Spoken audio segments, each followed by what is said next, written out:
আসসালামু আলাইকুম। এভরিওয়ান, কেমন আছেন সবাই? আলহামদুলিল্লাহ আমি অনেক ভালো আছি। আশা করছি আপনারা সবাই অনেক বেশি ভালো আছেন। তো আজকে আমি একটু সারপ্রাইজ হলাম। সেটা হচ্ছে আমার একটা ভাই। তো সেই সারপ্রাইজটা দিল আজকে, হঠাৎ করে বাসায় কেক পাঠালো। বাট আমি হঠাৎ করে অবাকই হই এই কেকটা দেখে। তো থ্যাংক ইউ ভাইয়া, আমার তরফ থেকে আপনাকে, যে এত সুন্দর একটা কেক পাঠিয়েছেন না জানিয়ে, সারপ্রাইজ হঠাৎ করে।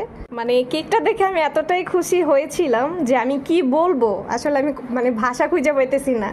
হয়তো সবার কাছে জিনিসটা অনেক ছোট্ট মনে হতে পারে, আমার কাছে অনেক বড়, কারণ যেহেতু আমি সারপ্রাইজ হই হঠাৎ করে, আমি যে কি বলবো জানি না। আবারও বলছি থ্যাংক ইউ ভাইয়া, থ্যাংক ইউ সো মাচ এরকম একটা স্পেশাল সারপ্রাইজ দেওয়ার জন্য। তো আমার আর কিছু বলার নাই, আপনার জন্য শুভকামনা রইল। তো ভাইয়া ভালো থাকবেন, আল্লাহ হাফিজ। আমি অনেক খুশি হয়েছি, থ্যাংক ইউ।